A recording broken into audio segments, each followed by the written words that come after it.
누가복음, 이제 요한복음까지 하면 신약의 거의 절반은 했다고 생각을 해요. 그래서 사도행전에서 서신서들을 연결해서 하는 작업.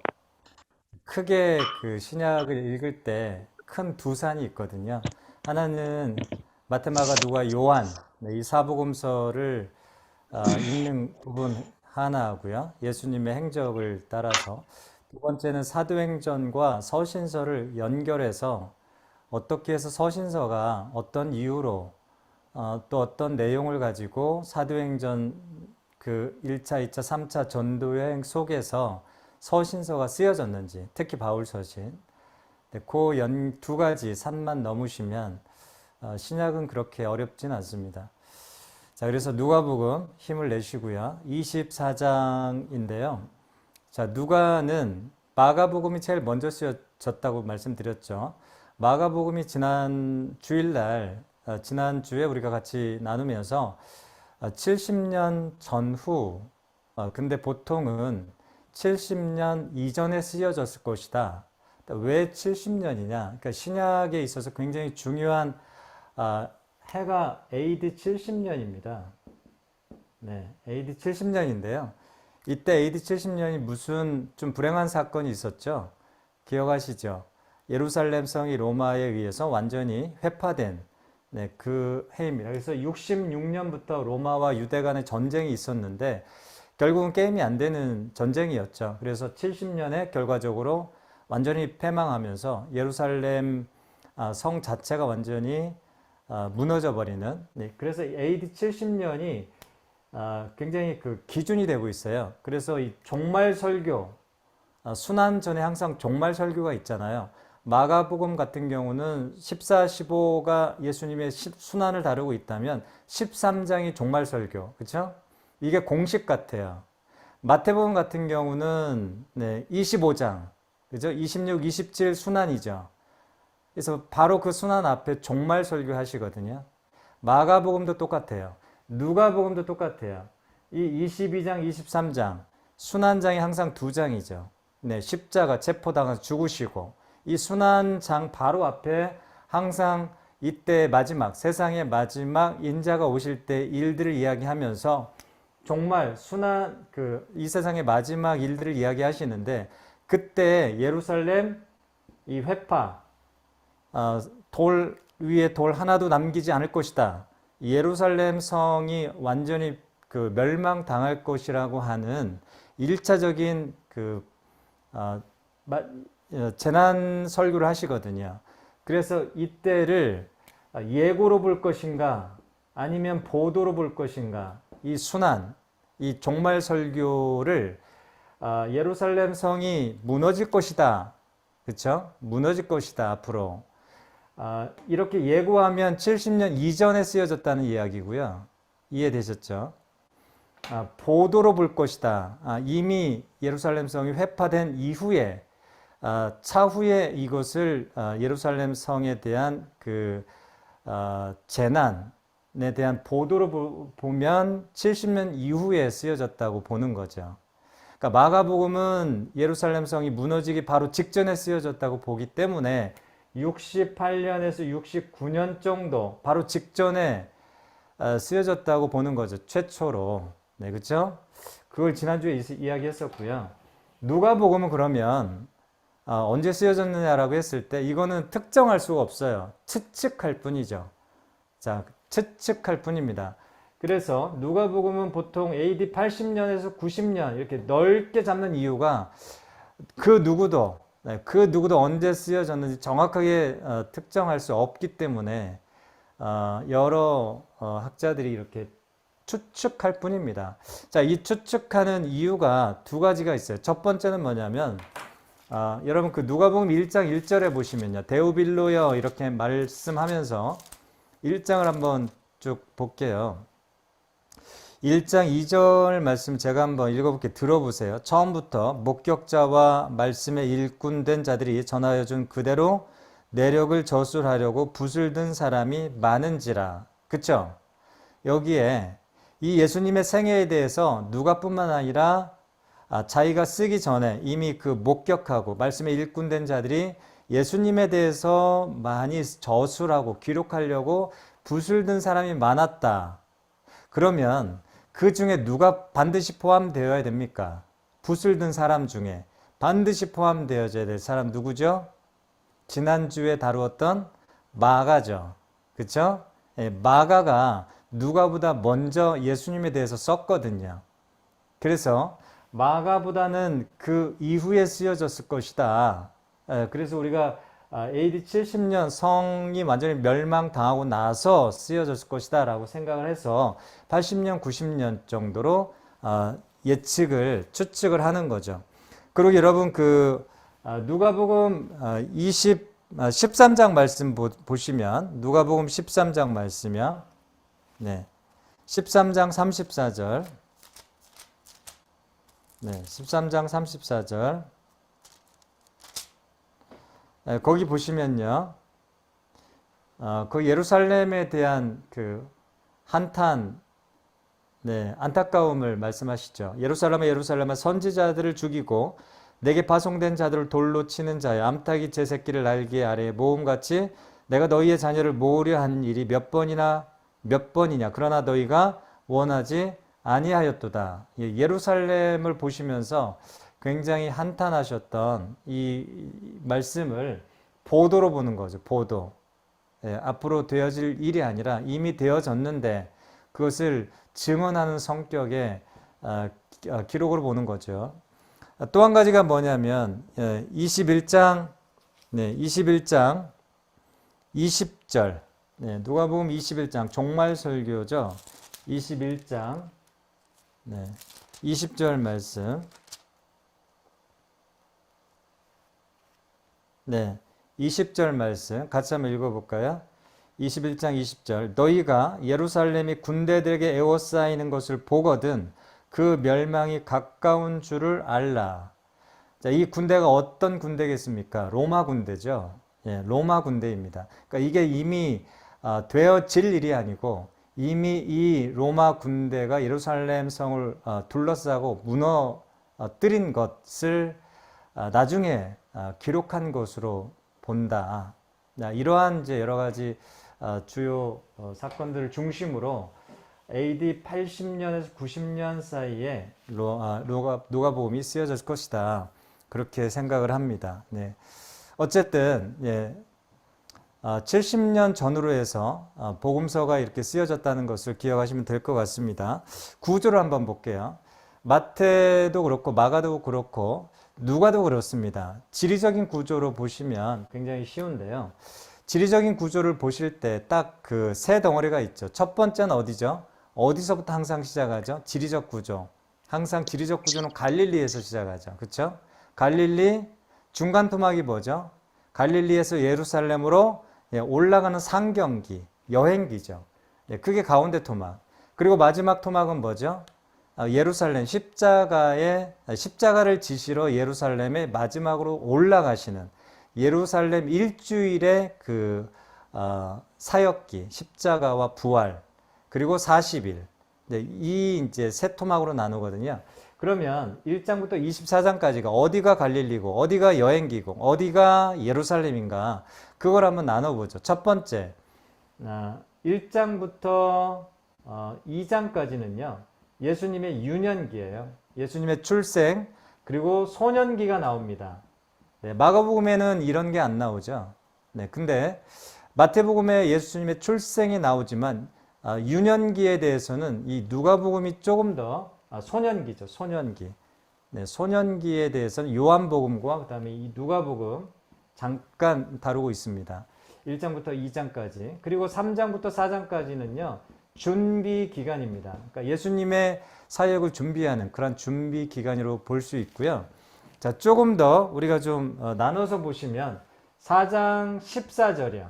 4장 14절부터 9장 50절까지 여기가 갈릴리 사역지입니다. 네. 갈릴리 사역 기간이에요. 네. 4장 14절 우리가 한번 찾아보면 굉장히 쉽게 알 수 있어요. 4장 14절 말씀 볼게요. 4장 14절 같이 한번 읽겠습니다. 시작이요. 예수께서 성령의 능력으로 갈릴리에 돌아가시니 그 소문이 사방에 퍼졌고, 그쵸? 자, 이때부터 4장 14절 이전까지는 이제 사역을 준비하는 기간이었고요.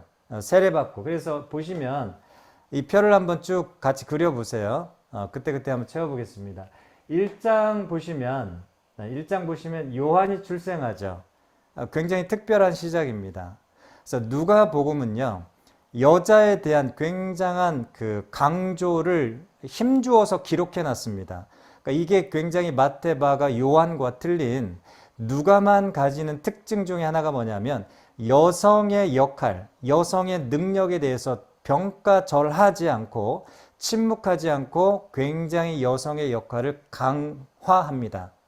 그래서 마리아 창가가 나오는 게 누가복음에만 나와요. 한번 보실래요? 누가복음 1장 보시면요.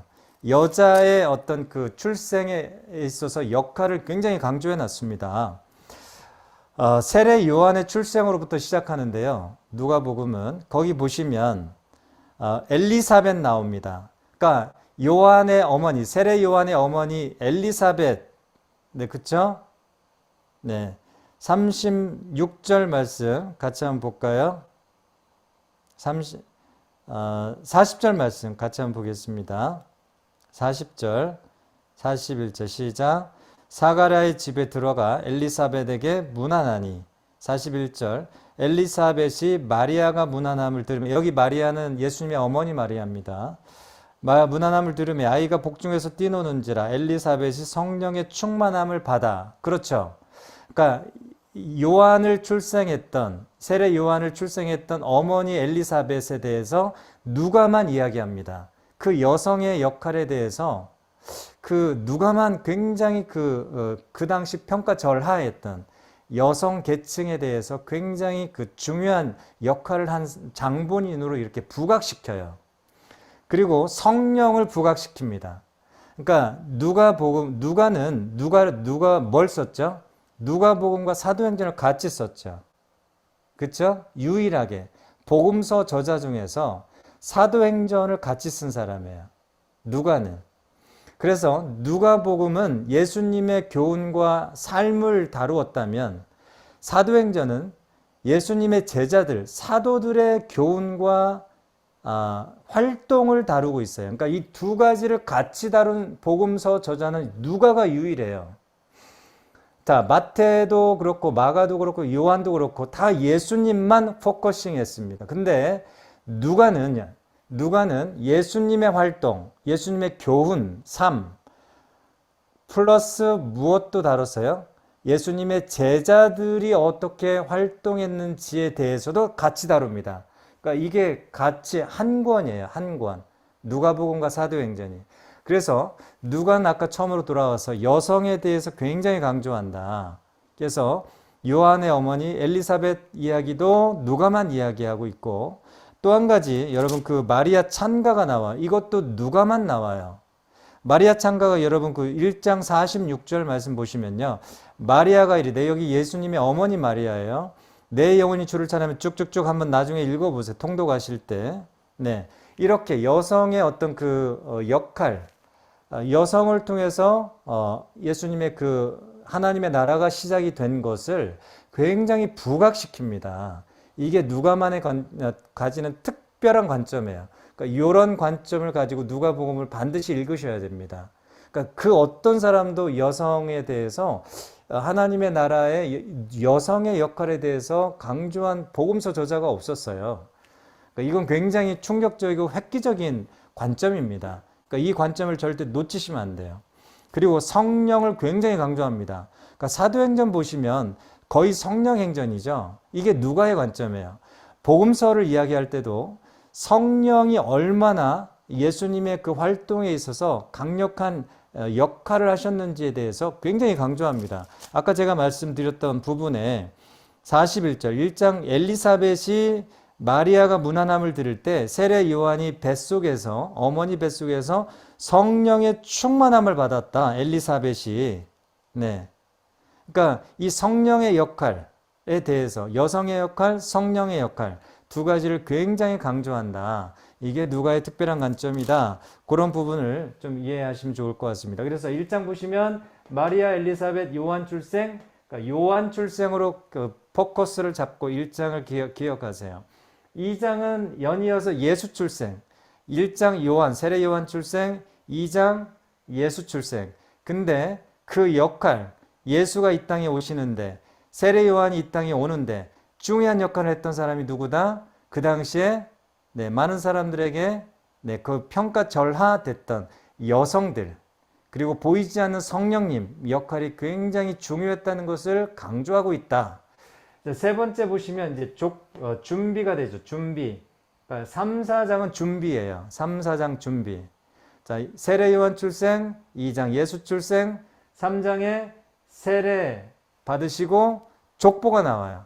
그러니까 복음서 저자 중에 족보를 다룬 사람은 마태 족보, 누가 족보 두 사람밖에 없어요. 사복음서 중에. 근데 굉장히 족보가 마태가 이야기하는 족보와 똑같이 예수님의 족보를 이야기하는데 족보가 다르다. 중첩되는 사람도 있으나 그 성격이 다르다. 어떻게 다르냐? 3장에서 누가의 족보는요. 잘 보시면 마태는 왕으로서 오신 예수님을 이야기한다고 했죠. 왕은요. 권위의 상징이에요. 그러니까 위에 있어야 돼요. 위에서 아래로 해요. 그러니까 위에서 아래입니다. 족보 자체가 권위적이에요. 그러니까 나쁜 의미의 권위적이다 말씀드린 게 아니고 왕이시기 때문에 위에서 아래로 오셔야 돼요. 그래서 아브라함 조상부터 어디로 갑니까? 예수님을 낳았던 아버지 요셉까지 오는 거예요. 그러니까 윗대부터 아랫대로 오는 거예요. 그러니까 위에서 아래의 구조다. 근데 그리고 이 예수님의 족보를 보시면 다윗이 중심이죠. 그러니까 왕이 이렇게 중심이 되고 포커스가 왕이에요. 왕족이죠. 근데 누가의 족보는요. 인자, 사람의 아들로서 오신 예수님을 이야기합니다. 그러니까 관점이 다른 거예요.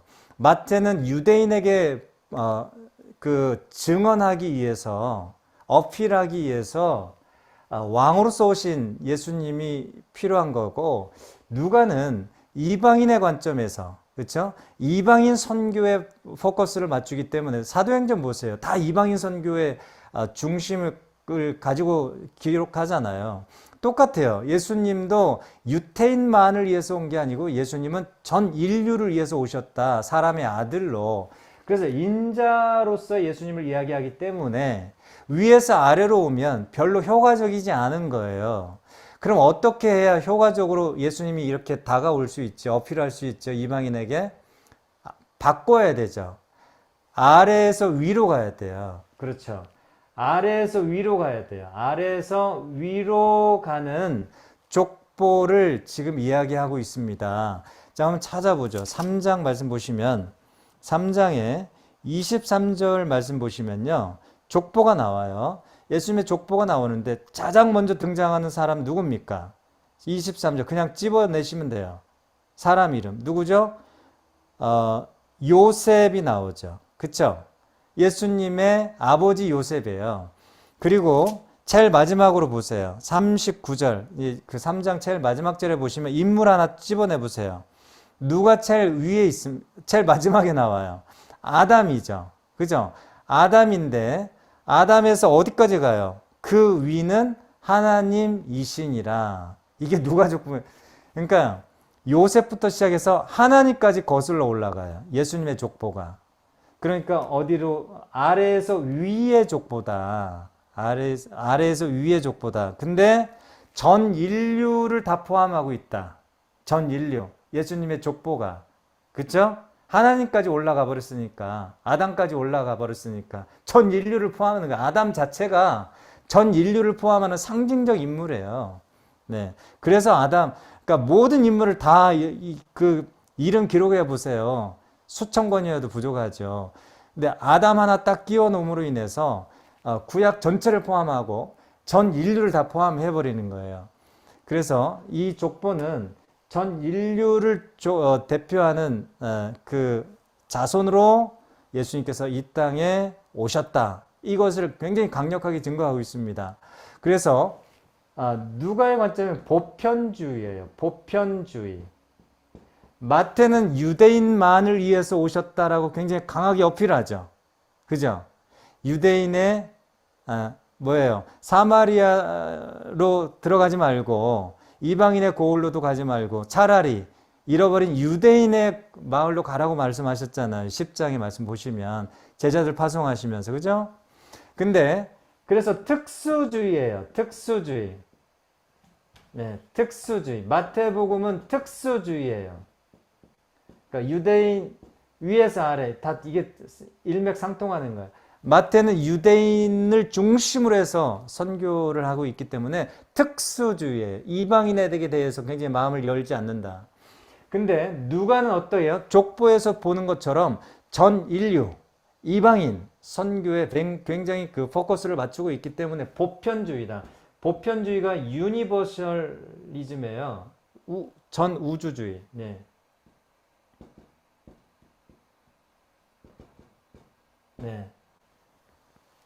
전 인류를 포함하고 있는 보편주의, 이방인 선교 여기에 포커스를 맞추고 있다. 네, 이렇게 정리할 수 있겠습니다. 그 다음에 4장으로 가시면 이제 좀 더 속도를 내겠습니다. 4장으로 가시면 이제 시험 받으시죠. 공생에 이제 시작하시기 전에 광야에서 시험 받으시고, 자, 4장으로 보시면 4장 1절 보시면요. 예수께서 성령의 충만함을 입어 요단강에서 돌아오사 광야에서 40일 동안 성령에 이끌리시며, 계속 예수님의 시험 받으심도 어떤 걸 굉장히 강조해요. 시험 받으시는 모든 과정도 누구에게 이끌리고 누구에게 인도받아요? 성령에게 인도받고 성령에게 이끌려가죠. 그러니까 누가는 철저히 성령의 역할을 강조합니다. 예수님의 출생, 세례요한 출생, 예수님의 시험, 예수님의 사역, 모든 것이 다 성령과 함께 움직여요. 누가복음, 사도행전도 사도들이 성령과 함께 움직입니다. 그러니까 누가는 무조건 성령이에요. 그리고 기도를 굉장히 강조합니다. 누가는 기도를 강조해요. 그래서 11장 이따가 이야기할게요. 자, 그래서 4장 시험 줍니다. 시험. 그 다음에 예수님의 갈릴리 전도가 4장 14절부터 시작한다. 이 절을 외우기 어려우신 분은 그냥 4장까지 준비. 그래서 5, 6, 7, 8, 9장까지 갈릴리 사역이다. 지리적으로 그렇게 생각하시면 되겠습니다. 그래서 4장 14절부터인데요. 편하게 5장부터 9장까지라고 써볼게요. 갈릴리 사역이에요. 여러분 굉장히 짧죠? 굉장히 짧아요. 그러면 9장 아까 정확하게는 50절이라고 그랬어요. 9장 50절로 한번 찾아가 볼게요. 바로 점프해서 9장 50절. 지금 지리적으로 그 토막들을 이해하는 게 굉장히 중요합니다. 전체적인 시가. 누가복음 51장 한번 볼게요. 자, 누가복음 9장 50절. 확인을 하는 게 굉장히 중요합니다. 51절 한번 볼게요. 9장 51절. 시작. 예수께서 승천하실 기약이 차감해 예루살렘을 향하여 올라가기로 굳게 결심하시고. 그쵸? 자, 이때로부터, 그러니까 9장 51절부터 예수님께서 예루살렘으로 가기로 결정을 하셨다라고 하면서 9장 51절부터 이제 상경기가 시작이 되는 거예요.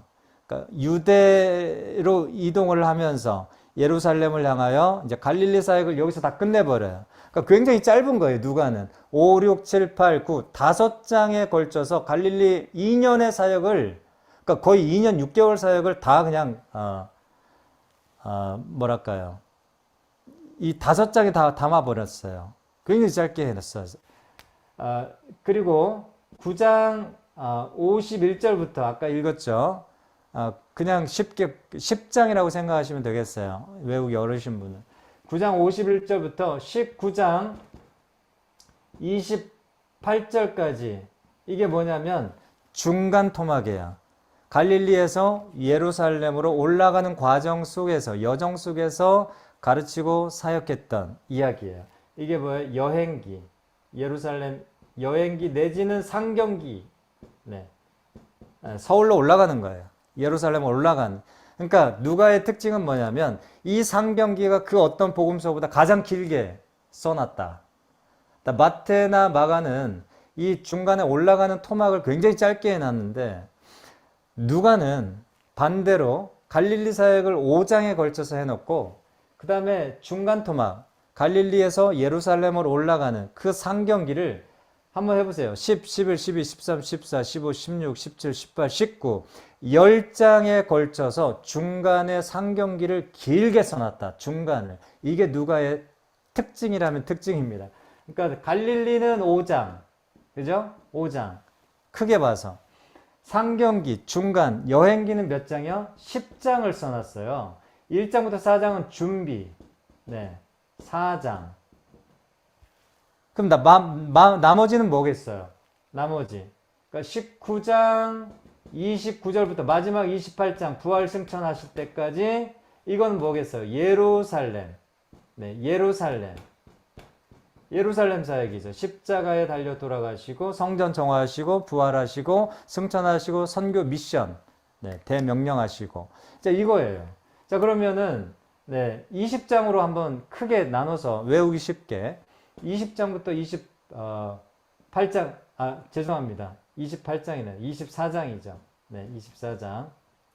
마태복음이 28장이죠. 네. 제가 잘못하면 이야기해 주세요. 24장이죠. 그럼 몇 장이에요? 20, 21, 22, 23, 24. 5장이네요. 네, 5장. 네, 5장. 그러니까 한번 정리를 해 볼게요. 1장부터 4장까지 준비 기간이에요. 세례 요한 출생, 예수님 출생, 시험 받으시고 세례 받으시고, 네, 이게 준비. 그 4장에 걸쳐서 이야기하시고, 그 다음에 5장부터 9장까지 굉장히 갈릴리 그 연수로 보면 2년 반이 넘는 그런 건데 5장으로 줄여놨어요. 그리고 상경기, 예루살렘으로 올라가는 그 기간을 10장에 걸쳐서 중간을 굉장히 늘어났다. 그리고 마지막 19장 29절부터 알기 쉽게 그냥 크게 딱 떼서 하면 20장부터 마지막 24장까지 예루살렘에서 사역했던 일주일을 일주일 플러스 40일 부활하시고 40일 이 기간을 5장으로 했다. 그래서 55예요. 5대 55 이렇게. 그래서 중간기가 유별나게 길다. 이게 누가복음의 지리적인 구조로 보시면 이렇게 우리가 생각할 수 있겠습니다. 자, 그러면요. 한번 이제 구조를 보았으니까 그럼 누가복음 왜 썼는가? 가장 중요한 두 가지 이유가 있어요. 두 가지 이유가 있는데요. 첫 번째는 뭐냐면 제가 아까 AD 80에서 90년 요 사이에 썼다고 그랬죠. 네. 여전히 박해기예요. 1차 박해기. 1차 박해기인데 그렇게 극심하게 박해 기간은 아니었다. 네. 가장 극심한 박해기는 요한복음입니다. 이제 다음 주가 이제 요한복음인데 메노라 구조로 요한복음을 꿰볼 거예요. 자, 근데 AD 80에서 90년 이때가 가장 문제가 어떤 문제가 있었냐면 이게 공통적으로 이때 그 문제가 뭐냐면요. 지연된 종말이에요. 주님 사역하실 때 항상 이런 말씀 하셨죠. 네. 금방 오실 것처럼 말씀하셨어요. 그렇죠? 그래서 예수님의 제자들이 엄청나게 그 부활하시고 승천하시고 나서 죽기 살기로 예수님 금방 오신다. 그래가지고 예수님의 그 부활 플러스 금방 오실 것 같은 정말 임박한 종말론 이 두 가지가 시너지가 되면서 엄청난 그 목숨을 걸고 순교하면서 사역을 했거든요. AD 33년 예수님이 승천하시고 나서 지금 몇 년이 흘렀어요? 몇 년이 흘렀어요? 대충 한 50년, 60년 흘렀잖아요. 그쵸? 자, 반세기가 지났는데 예수님 안 와요. 그러니까 어떻게 됩니까? 박해는 시작이 됐고, 그쵸? 생각을 해보세요. 그때 상황을. 박해는 계속 그 심해지고, 그 다음에 예수님은 오신다는 예수님은 안 오시고, 그리고 예수님을 목격했던 사도들은 어떻게 돼요? 계속 삽니까? 죽습니까? 죽잖아요. 순교해서 죽고, 그냥 늙어서 죽고, 그 다음에 여기저기로 바퀴가 심하니까 흩어져서 이게 예수님의 그 목격자들이 자꾸 목소리가 희미해지는 거예요. 그러니까 구심점이 없어져요. 이 기독교 예수님의 그 증거하는 세력의 목소리가 구심점이 강해야 되는데 자꾸 없어져요. 희미해져요. 그래서 하나씩 둘씩 이거 이러면 안 돼 우리 그러면서 예수님에 대한 그 기록을 남기려고 붓을 들기 시작해요. 그게 처음으로 들었던 게 마가였고요. 그 다음에 누가였어요. 누가. 그래서 그 중에 중심 문제가 뭐냐면 왜 예수님 안 오냐 이 말이에요. 힘들어 죽겠는데 예수님 안 와. 그러면서 자꾸 회의가 생겨요. 회의. 야 이거 우리가 정말 잘못 들은 거 아닌가. 이 신앙에 대한 근본적인 종말이 지연되면서 이 근본적인 신앙이 흔들린단 말이에요. 그래서 이걸 그냥 놔두면 안 되는 거예요. 여기에 대한 답을 줘야 돼요. 어떤 답을 주냐? 이게 그래서 누가복음이 이 답을 주기 위해서 누가복음이 기록이 됐다. 기록이 됐다. 그래서 여러분 그 보시면 누가복음 4장 14절 말씀 무엇으로 이 답을 주시냐면 누가복음 4장 14절 4장 14절 같이 한번 18절 말씀 한번 볼게요. 죄송합니다. 4장 18절 그 같이 한번 읽겠습니다. 주의 성령이 내게 임하셨으니 이는 가난한 자에게 복음을 전하게 하시려고 내게 기름을 부으시고 나를 보내사 포로된 자에게 자유를 눈먼 자에게 다시 보게 함을 전파하며 눌린 자를 자유롭게 하고 이 말씀 주의 사명을 말씀하신 건데 선교적 사명을 말씀하죠. 그러니까 이게 무슨 말이냐면 지금 하늘만 보지 말고 한마디로 말하면 이 주님이 오시기 위해서 빨리 오시기 위해서 주의 그 선교를 이 땅에서의 선교를 강조하는 거예요. 이 땅에서 우리가 할 일이 있다. 하늘만 보고 실망하지 말고 시리에 빠지지 말고 지금 주님의 그 재림을 위해서 우리가 할 일이 있는데 이 땅에서 선교해야 된다 우리가. 이것을 누가가 한 번 더 강조하는 거예요. 이것과 함께 누가복음 사도행전 1장 8절 말씀 보시면 이거 안 찾아도 되죠. 무슨 말이에요?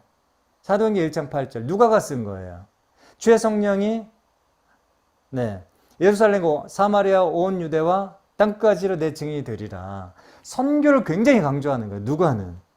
이 땅에서 우리가 해야 될 일이 무엇이냐에 대해서 대답으로 주고 있는 거죠. 누가복음 21장 8절 말씀 볼게요. 누가복음 21장 8절 말씀. 21장 8절. 21장 8절 말씀 보시면요. 같이 한번 읽어보겠습니다. 이르시되 미혹을 받지 않도록 주의하라. 많은 사람이 내 이름으로 와서 이르되 내가 그라하며 내가 때가 가까이 왔다 하겠으나 그들을 따르지 말라. 그 19절, 그 9절이네요. 9절. 난리와 소요의 소문을 들을 때 두려워하지 말라. 이 일이 먼저 있어야 돼. 끝은 곧 되지 아니하리라. 이 지연된 종말론에 대해서 이 때가 아직 아닌 거에 대해서 말씀하고 있습니다. 그런 이야기를 덧붙이고 있어요. 19장 11절 말씀에도 나와 있습니다. 19장 11절 거기 같이 한번 19장 11절 말씀을 한번 읽어보죠. 시작이요. 그들이 이 말씀을 듣고 있을 때에 비유를 더하여 말씀하시니 이는 자기가 예루살렘에 가까이 오셨고 그들은 하나님의 나라가 당장에 나타날 줄로 생각함이더라. 그거죠. 누가가 정확하게 찝어준 거예요. 그러니까 그 당시에 이 누가가 80년, 90년대 그 문제가 뭐냐면 예수님이 당장 오실 줄로 알았는데 안 오더라. 그래서 많은 사람들이 신앙이 흔들리는 거예요. 그 부분에 대해서 우리가 해야 될 일이 뭔가에 대해서 짚어준 거고 그 다음에 하나님 나라가 당장 오지 않는 거에 대해서 지연된 종말론에 대해서 한 번 더 언급을 해준 거예요. 자, 그래서 이게 굉장히 중요한 누가가 쓴 목적이고요. 두 번째는 뭐냐면 두 번째 이렇게 강력한 선교를 하다 보니 뭐가 장애가 되더냐? 장애물이 있었어요. 이방인 선교에 또 유대 전체를 포함해서 선교를 하다 보니 뭐가 장애가 되냐? 예수 그리스도를 중요한 예수님에 대해서 이야기를 해야 되는데 예수님이 어떤 죄모로 죽었어요? 어떤 죄모로 죽었어요? 유죄 판결. 네, 그 당시에 가장 잔인한 극악무도한 사람에게만 형벌이 가해지는 십자가로 유죄 판결돼서 죽었단 말이에요. 그러니까 이게 어떻게 예수가 어떻게 그리스도가 될 수 있느냐? 예, 이 사람을 어떻게 우리가 믿을 수 있느냐라고 하는 그 근본적인 선교의 장애물이 됐어요. 이 사안이요. 그래서 예수님을 이게 유죄 판결을 받을 만한 사람이 아니라 원래는 죄가 없는 이 무죄인 거에 대해서 굉장히 강조를 해야 됐어요. 그래서 이 부분에 대해서 이야기를 하는데요. 빌라도를 통해서 이야기를 합니다. 누가복음 23장 말씀. 누가복음 23장 순환장이죠. 순환장. 누가복음 23장 4절 말씀 보실래요? 세 번에 걸쳐서 예수님이 죄가 없다는 것을 증명합니다. 빌라도의 입을 통해서 23장 4절 제가 한번 볼게요. 빌라도가 대제사장들과 무리에게 이르되 내가 보니 이 사람에게 죄가 없도다. 이거는요 그냥 기록한 게 아니고 의도적으로 예수님이 유죄 판결 받은 거에 대해서 선교적 장애가 되다 보니까 무죄다 이 사람은. 이거를 강조해. 첫 번째 강조. 두 번째 강조는 뭐냐면요 13절 14절이에요. 13절 빌라도가 대제사장들과 관리들과 백성을 불러 모으고 14절에 이르되 너희가 이 사람이 백성을 미혹하는 자라 하여 내가 끌고 왔도다. 보라 내가 너희 앞에서 신문하였으되 너희가 고발하는 일에 대하여 이 사람에게서 죄를 찾지 못하였고. 그쵸? 죄를 찾지 못하였다. 무죄다 이 사람은. 죄가 없는데 죽었다는 것을 강조합니다. 세 번째 세 번에 걸쳐서 이야기해요. 22절 말씀 23장 22절 빌라도가 세 번째 말하되 이 사람이 무슨 악한 일을 하였느냐 나는 그에게서 죽일 죄를 찾지 못하였나니 때려서 놓으리라. 그쵸? 16절에도 그러므로 때려서 놓겠노라. 23장의 순환장인데요. 계속 예수님의 무죄를 계속 강력하게 빌라도의 입을 통해서 증거합니다. 그래서 누가는 이 부분을 굉장히 강조하고 있어요. 예수님은 무죄인데 죄가 없으신 하나님의 아들을 인자로서 오셨는데 우리를 위해서 십자가에 달려 돌아가셨다라고 하는 것을 강조하고 있습니다. 이런 강조. 그래서 누가가 이 복음서의 말씀을 쓰게 된 중요한 이유입니다. 자, 이렇게 한번 보시고 이 부분 한번 쭉쭉 보겠습니다. 자, 1장부터 4장까지 뭐라고 그랬죠? 1장부터 4장까지 준비라고 그랬죠. 준비. 그 다음에 5장부터 9장까지 뭐라고 그랬죠? 갈릴리라고 그랬죠. 갈릴리. 갈릴리 한번 보시면요. 여기 가장 먼저 나오는 것들이 논쟁입니다. 논쟁. 어떤 논쟁이냐면 중풍병자 치유하면서 죄를 사해줬죠. 이거 항상 세트로 가요. 마테마가, 누가복음 세트로 갑니다. 자, 중풍병자, 지붕을 뚫고 중풍병자 고쳐주셨는데 그러면서 동시에 죄도 사하죠. 그 바리새인들이 보니까 죄도 사해요. 네가 무슨 권세로 죄를 사하냐. 논쟁이 붙습니다. 금식에 대해서 또 논쟁을 붙죠. 그리고 나서 평지설교. 마태복음은 산상설교인데 누가복음은 평지설교예요. 그러니까 왕은 높은 데 있어야 되죠. 인자는 높은 데 있으면 안 돼요. 평지로 내려와야 돼요. 그런 거 하나하나가 굉장히 그래서 사복사화입니다. 사복사화. 네 번의 복을 말씀하시고 마태는 팔복설교죠. 누가는 사복설교. 그리고 네 번에 걸쳐서 화 있을진저 이 사복사화를 하시고요. 그 다음에 원수사랑. 이 마태복음 산상설교에도 원수사랑이 있지만 누가복음에도 있습니다. 그리고 7장과 8장은 기적의 말씀과 기적과 말씀이 같이 있어요. 그러니까 기적이 더 중심이죠. 마태복음의 8장과 9장이 기적장이라면 누가복음의 7장과 8장도 역시 기적을 중심으로 한 말씀입니다. 8장과 함께. 근데 말씀이 같이, 가르침이 같이 나와요. 예를 들면 7장에 백부장의 종 치유하고 나인성 과부 아들 살리시고, 그 다음에 향유옥합 이 사건 나옵니다. 그 다음에 그 8장 보시면 8장에 씨 뿌리는 자 비유입니다. 씨 뿌리는 자 비유. 그리고 등불에 대한 비유. 등불을 발 아래 두지 아니하고 위에 둔다.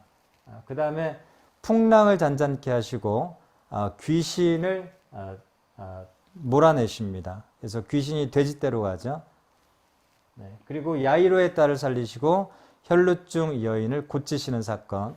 이게 그 기적의 말씀 8장에서 나옵니다. 7, 8장은 기적의 말씀이 중심이죠. 그리고 나서 이제 9장부터 뭐라고 그랬죠? 갈릴리 사역이 후반부로 들어가요. 그러니까 여행기 이제 본격적으로 10장부터 사실은 여행기인데요. 9장에서 그러면 갈릴리 사역이 이제 마무리되면서 세례 요한이 죽어요. 그죠? 그러니까 은둔이 어디서부터 시작이 된다고 했죠? 제가 세례 요한이 죽으면서 시작이 된다고 했죠? 9장 말씀 한번 보실래요? 네. 이제 순환하고 부활장은 안 해도 될 것 같아요. 종말 설교 다 마태, 마가 똑같아요. 거의 비슷합니다. 그래서 이 19장부터는 안 다뤄도 돼요. 그러니까 요 부분. 자, 9장 말씀. 9장 말씀 볼게요. 9장에 보시면 9장 9절 한번 보세요. 9장 9절. 자, 여행기가 시작되면서 항상 똑같이 반복되는 레파토리입니다. 마테마가 누가 똑같아요. 헤롯이 요한을 죽인 이야기가 나와요. 헤롯이 이르되 요한은 내가 목을 베었거늘 이제 이런 일이 들리니 이 사람이 누군가 하며 그를 보고자 하더라. 그렇죠? 이 갈릴리 사역을 마무리하려고 하는 그 중심, 대중 사역이 끝나고 제자 사역으로 이제 완전히 중심 이동을 할 때 세례 요한이 죽으면서 은둔할 수밖에 없는 거죠. 그러면서 대중으로 사역하기보다는 이제 제자를 중심으로 집중적으로 훈련하는데 그때 나타난 기적이 뭐냐면 오병이어. 이건 항상 공식 같아요. 외우세요. 그러니까 세례 요한이 죽고 그 다음에 예수님이 대중 사역을 마치시고 이제는 뭘로 사역을 이제 중심으로 하냐면 예수님 제자 사역을 중심으로 하신다. 그러면서 이제 은둔의 사역을 펼치시면서 첫 번째 나타나는 기적이 오병이어의 기적이다. 이거는 거의 비슷합니다. 오병이어의 기적과 함께 이제 그 갈릴리 밖으로 나가시죠. 그렇죠? 갈릴리 밖으로 갈릴리 밖 두로와 시돈 데아폴리 변화산 이쪽으로 쭉 갈릴리 북동부로 나가시잖아요. 그렇죠? 이게 여기 이 말씀이에요. 9장 이 말씀. 그러면서 9장에서 오병이어 나오죠. 그 다음에 뭐가 나와요? 베드로 고백 나오잖아요. 주는 그리스도시요 살아계신 하나님의 아들이시니다. 이 베드로 고백이 9장에서 나와요. 베드로 고백 나오자마자 뭐가 나와요? 순환 예고가 나오잖아요. 이거 공식 같아요. 첫 번째 순환 예고 베드로 고백 다음에 바로 나옵니다. 거기서부터 터닝 포인트가 돼요. 이 갈릴리 사역이 이제 빠이빠이 하고 이제 베드로 고백을 기점으로 해서 이제 유대 지역으로 옮기시는 거예요. 그리고 나서 유대에 옮기시기 전에 변화산 거치시잖아요. 그렇죠? 여기 이게 다 나와요. 이 9장에서 이 갈릴리 주변 북동부로 옮기시는 그 사역들이 다 나옵니다. 이 압축해놨어요. 누가는. 갈릴리 사역을 짧게 하다 보니까 9장에 다 나와요. 오병이어, 베드로 고백, 변화산을 내려오면서 두 번째 순환 예고. 그러니까 첫 번째 순환 예고, 두 번째 순환 예고가 9장에 다 나와버려요. 그리고 두 번째 순환 예고와 함께 항상 맞물려서 나오는 게 누가 크냐? 누가 크냐? 그러니까 예수님이 이제 십자가 달려 돌아가시려고 하시는데 제자들은 누가 크냐라고 싸우죠. 이게 이제 9장에 나오는 거죠. 네. 그리고 이제 10장에서 뭐가 나오냐면 상경기가 나옵니다. 이제 완전히 그 예루살렘 가시기 전에 3개월에서 6개월 고어간이죠.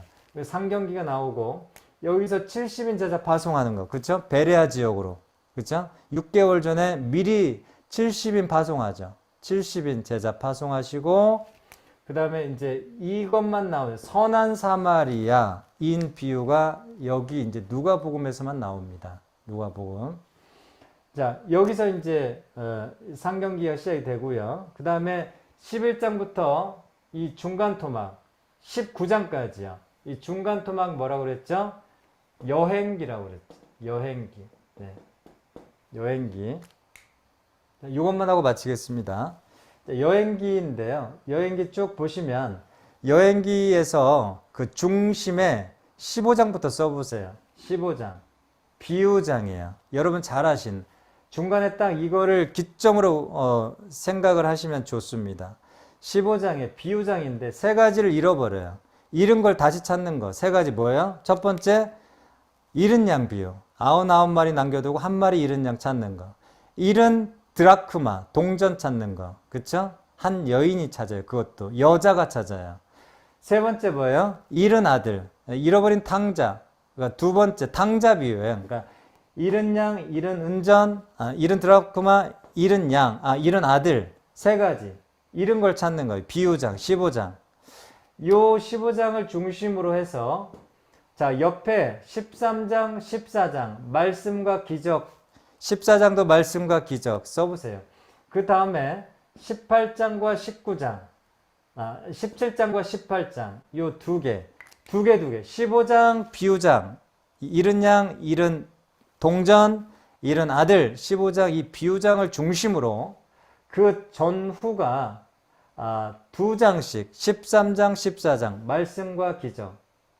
그 다음에 17장, 18장 두 개 말씀과 기적 두 개가 나와요. 이렇게 외우시면 될 것 같습니다.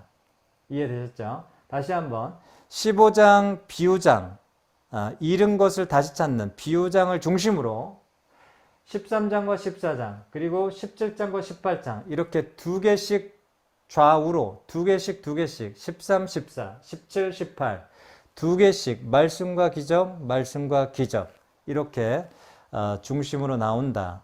이렇게 생각을 하시면 되겠습니다. 16장 여러분 잘 아시는 부자와 나사로 비유가 나옵니다. 부자와 나사로 비유. 나사로가 가난했죠. 천국에 갔죠. 부자는 어떻습니까? 지옥에 떨어지죠. 유일하게 그 천국과 지옥에 대한 비유를 부자와 나사로 비유로 이야기하신 16장 이렇게 헤아리시면 될 것 같습니다. 그 다음에 한 가지 더 11장 이 상경기의 그 초입 부분에 기도에 대한 가르침이 나와요. 주기도가 나오죠. 주기도. 마태복음 6장에 나오는데 11장에 이 주기도 어떻게 기도해야 되는지 구하라 열릴 것이 구하라 찾을 것이요 이 말씀과 함께 어떻게 기도에 대해서 초입 부분에서 가르쳐 주시고요. 그 다음에 이 상경기가 끝나는 마지막 그 후반부에 18장 18장에서 어떻게 기도할 것인지에 대해서 바리새인과 세리의 그 기도 그 두 가지 기도를 비교하면서 어떤 기도를 하나님께서 응답하시는지에 대해서 그러니까 11장 이 초입 부분 그리고 18장 이 마지막 부분에 이 기도를 강조해 놓고 있습니다. 누가가 그 18장 한번 찾아보실래요? 주기도는 여러분 잘 아시니까 11장의 주기도는 잘 아시니까 누가복음 18장 말씀 한번 보겠습니다. 18장 1절 말씀 볼게요. 18장 1절에요. 같이 한번 읽겠습니다. 시작. 예수께서 그들에게 항상 기도하고 낙심하지 말아야 할 것을 비유로 말씀하여 그쵸?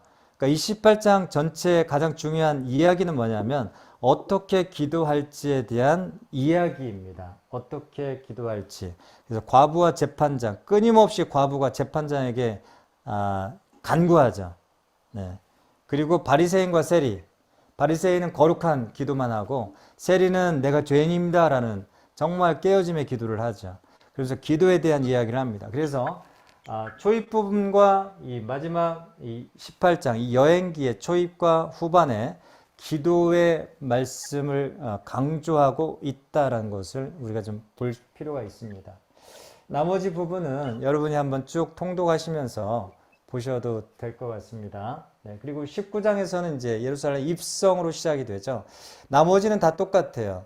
예루살렘 입성하면서 나귀 타고 입성하시고 무화과 열매 없는 것을 저주하시고 네, 이런 성전을 정결케 하시고 이거 마태, 마가, 누가복음, 공교롭게 다 똑같습니다.